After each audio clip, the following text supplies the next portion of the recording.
बच्चों, आज एक बार फिर हम लोग महान कवि संत गोस्वामी तुलसीदास द्वारा रचित श्री रामचरितमानस के छठे अध्याय से लिए गए एक दोहे का अध्ययन करेंगे, जो कि आपके नीति वचन पाठ में पांचवा दोहा है। दोहा है, कायर मन एक कहूँ एक आधारा, दैव दैव आलसी पुकारा।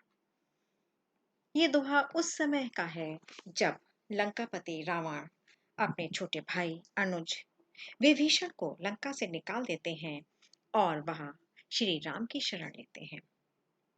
उस समय श्री राम लंका जाने के लिए वानर सेना सहित समुद्र पार करने का उपाय पूछते हैं।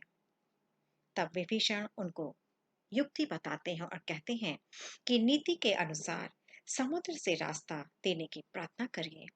इस पर श्री राम के अनुज लक्ष्मण क्रोधित हो जाते हैं और वे राम से कहते हैं, जब आप में इतना सामर्थ्य है कि अपनी विद्या से ज्ञान से समुद्र को सुखा सकते हैं, तो वह क्यों आलसियों की भांति भाग्य का सहारा लेने की बात कर रहे हैं।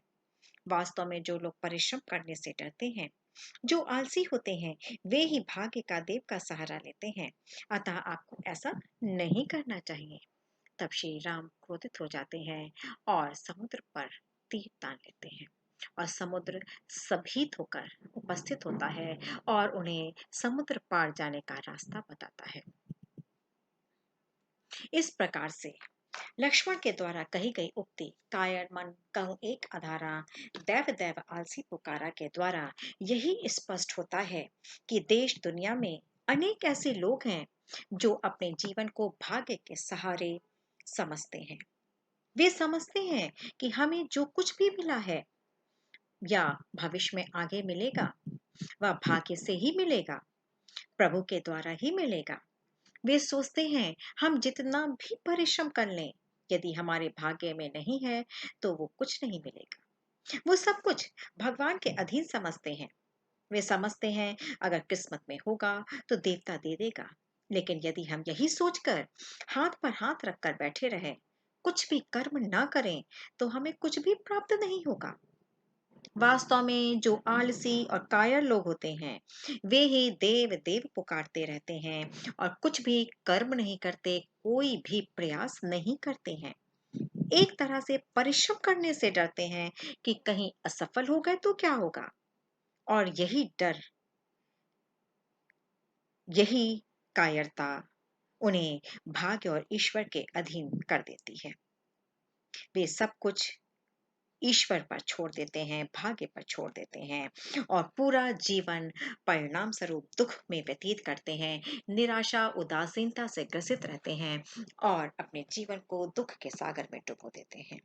वास्तव में अगर हमें जीवन में सफल होना है या कुछ बड़ा करना है, तो इस कहावत को जो आलसी लोगों के लिए कही गई है, कर्म के लिए कही गई है, उसे दूर करना होगा। दैव दैव आलसी पुकारा को दूर करना होगा। हमें भाग्य के भरोसे न बैठकर कर्म करना होगा, परिश्रम करना होगा, तभी उसका परिणाम प्राप्त होगा। परिश्रम से कठिन, असंभव से असंभव कार्य किए जा सकते हैं। जो व्यक्ति परिश्रम करते हैं, वो भाग्य भी उन्हीं का साथ देता है। परिश्रम से ही सौभाग्य, उन्नति, महानता प्राप्त होती है। संसार में आज तक बच्चों जितने भी महापुरुष हुए हैं, सभी परिश्रम के कारण ही श्रद्धा, गौरव, मान सम्मान, यश के पात्र बने हैं। बच्चों, इतिहास साक्षी है कि भाग्य का सहारा छोड़कर कर्म करने वाले लोगों ने ही इतिहास बनाया है। वास्तव में भाग्य श्रम से अधिक कुछ भी नहीं है। परिश्रम का ही दूसरा नाम भाग्य है। हमें ध्यान रखना चाहिए कि अपने भाग्य के विधाता हम स्वयं हैं। जब हम कर्म करेंगे, परिश्रम करेंगे, तो समय आने पर सुफल अवश्य मिलेगा। अतः हमें आलस्य की प्रवृत्ति को छोड़कर असफलता के डर से हाथ पर हाथ रखकर नहीं बैठना चाहिए। भाग्य के स्वयं निर्माता बनना चाहिए, परिश्रम करना चाहिए, कर्म करना चाहिए और अपने लक्ष्य को प्राप्त करके जीवन में सफलता प्राप्त करनी चाहिए। क्योंकि कहा भी गया है, कर्मवीर के आगे पथ हर पत्थर साधक बनता है, दीवार भी दिशा बताती जब वो आगे को बढ़ता है। बच्चों, इस दोहे में आए हुए शब्द कायर का विलोम होता है वीर,